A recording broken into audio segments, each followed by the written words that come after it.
យន្តបើកបំបុកក្រុមអ្នកគ្រប់គ្រង Liverpool អំឡុងពិធីដង្ហែពាន Premier League របស់មនុស្ស47នាក់រថយន្តមួយគ្រឿងបានបើកបំបុកក្រុមអ្នកគ្រប់គ្រងក្លឹបបាល់ទាត់ហង្សក្រហម Liverpool ពេលពួកគេចេញចូលរួមអបអរសាទរកម្មវិធីដង្ហែពានរង្វាន់ក្របខ័ណ្ឌ Premier League បណ្ដាលឲ្យមនុស្ស47នាក់រងរបួសហេតុការណ៍ដ៏រន្ធត់នេះកើតឡើងនៅលើផ្លូវ Wester ក្នុងទីក្រុង Liverpool ចក្រភពអង់គ្លេសនាវេលាម៉ោង 6 ល្ងាចថ្ងៃច័ន្ទទី 26 ខែឧសភាឆ្នាំ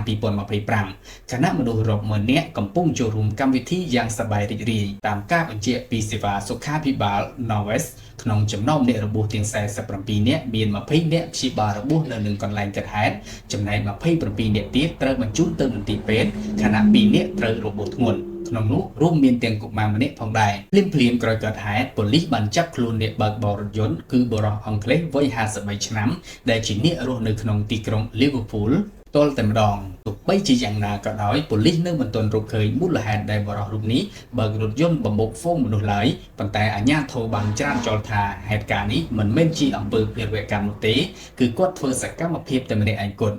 សូមជម្រាបថាតាមពិតទៅ Liverpool ឈ្នះពាន League កំពូលអង់គ្លេសរដូវកាល 2024-2025 តាំងតែពីថ្ងៃទី 27 ខែមេសាមកម្លេះបន្ទាប់ពីឈ្នះមុនថ្ងៃនេះនៅកីឡាដ្ឋាន Anfield Liverpool បានបញ្ចប់រដូវកាលជាមួយ84ពិន្ទុដាច់ក្រុមលេខ 2 កំភ្លើងធំ Arsenal 10ពិន្ទុហើយជើងឯកលីកឆ្នាំនេះគឺជាពានលើកទី 20 របស់ Liverpool តាមស្មើកំណត់ត្រារបស់បិសាចក្រហម Manchester United